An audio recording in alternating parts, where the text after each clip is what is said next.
All right, Cheryl, thank you so much. House Majority Leader Kevin McCarthy announcing he will seek to replace John Boehner as Speaker of the House once he steps down at the end of next month. Joining us right now is House Majority Leader Kevin McCarthy. Congressman, good to have you on the program. Welcome. Oh, thank you. Thanks for having me. Yeah, thank you for joining us. And, of course, the conversation since John Boehner announced he is stepping down has been all about what has gotten done and what hasn't gotten done. So I want to get your take, Congressman, on why it has been so tough. We had Eric Cantor on the show yesterday, and he made the point that, you know, people were excited after November and the Republicans won the majority in Congress because they thought that you would do a lot, put a lot of bills on President Obama's desk that he would then veto. Why has it been so difficult? Well, if you watch just the House, we have passed more than 300 bills, from repealing Obamacare to medical device tax repeal to a lot of things that would change the lives of average day Americans. But the challenge has actually been in the Senate. They take that 60-vote rule, so those bills have not been getting to the president's desk. I think that's been more of the frustration. So we're going to have to work harder to make this system work. So we've talked about the potential for you taking the job once John Boehner steps down. How will you be more effective if it's a Senate problem? Look, John is a good and decent man. I think from a perspective, I bring a generational change. And the one thing that the Speaker does is set a culture. And I'm from the bottom up.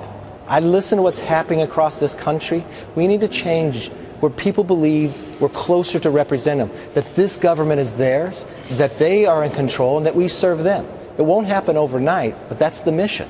And of course, we know the tone of America right now. People are upset with the establishment. That's why we see Donald Trump and Carly Fiorina and Ben Carson in the lead in terms of the GOP race. How will you prove that you're not part of the establishment? And in fact, you are that next generation and a fresh face to actually impart change? Well, the one thing I see in Washington, people care about power and institutions instead of changing the difference in everyday Americans. Look, at 19, I started my first business. The one thing I learned as a small business owner, you're the first one to work, you're the last one to leave, and you're the last one to be paid. I still live in the first house I ever bought. I married my high school sweetheart. I actually sleep on my couch inside Washington. I want to make sure I represent the American people, that I have the wisdom to listen to them, but the courage to lead. Washington doesn't control us. And I think that generational change you're going to find from the bottom up, that most people believe a speaker is a team manager. I believe it's a team captain. I'm just part of the team, and everybody's engaged. I think you're going to see a fundamental difference, but it's going to take work, time, and trust. Yeah, I'm glad you mentioned that you were a small business guy, because it's true. You got your first $5,000 and you used it to buy a deli, and you ran that deli. Look, Kevin's Deli. I was going to junior college. I went to the grocery store, cashed a check to visit people down at San Diego State. Some buddies going to school, and the lottery just started the day before, so I bought a ticket and won $5,000. Oh, I invested it, and it paid my way through college.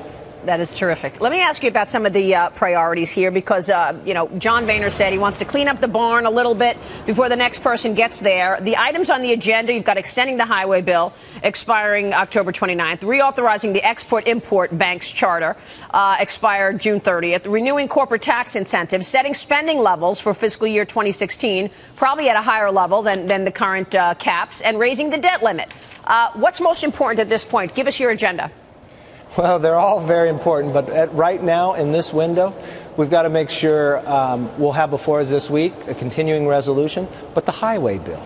And the highway bill is not just about building highways, but we have an opportunity here to get territorial tax reform, for repatriation, to stop the inversions that are happening in America today.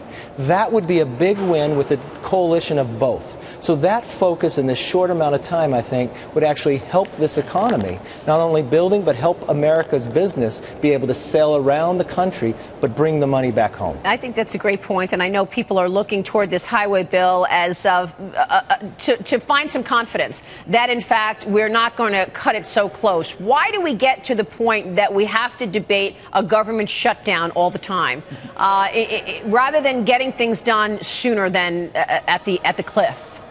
That's a great argument, because we have 12 appropriation bills. The Senate has done none. The House started the appropriation process earlier than ever before.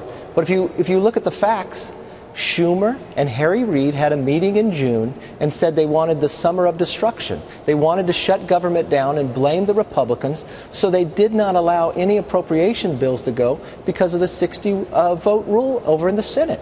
And they're sitting back trying to blame Republicans who have been doing the work. We need to have leadership to change this. And this is where the president's important. He shouldn't have sat back. He should have engaged those Democrats and told them they should have done their job. That's what they were elected to do. Their job is not to be destructive. Their job is to actually find a solution.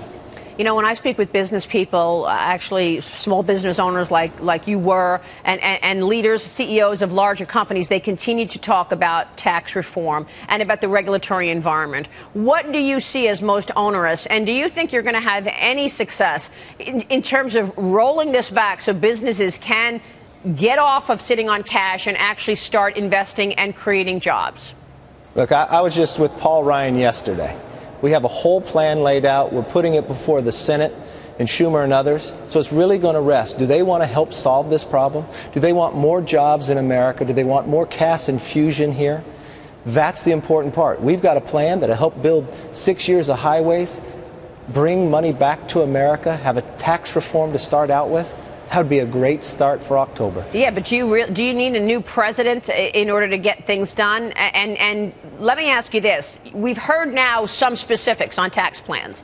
Donald Trump was out with his tax plan yesterday. Jeb Bush wrote about his plans for tax reform a couple of weeks ago in his op-ed in the Journal. Rand Paul is out talking about 14.5% flat tax. Which candidate, from your standpoint, has the goods and the secret sauce to move the needle on jobs when it comes to tax reform?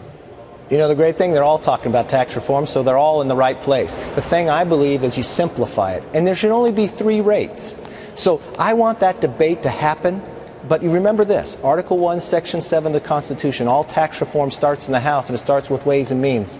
And having Paul Ryan as chairman, I think we've got the best mind to be able to move it of all the ideas together. You're going to see us have tax reform. We need a president that's willing to sign it. And you also want to see change in terms of the oil embargo. Oh, we're going to lift that next month. Look, the president just has allowed Iran to lift and get back into the oil business. He allows Russia to use oil as a military weapon inside Europe and with Ukraine, but he denies it to America. Look, this would create more jobs. We have 1,600 rigs down. Right. If we want to lower the price, let's have a free market when it comes to oil. And the idea, what do you do with that oil? You refine it and you sell that in a free market. Congressman, good to have you on the show today. Thanks so much. Thanks for having me. We'll be watching you.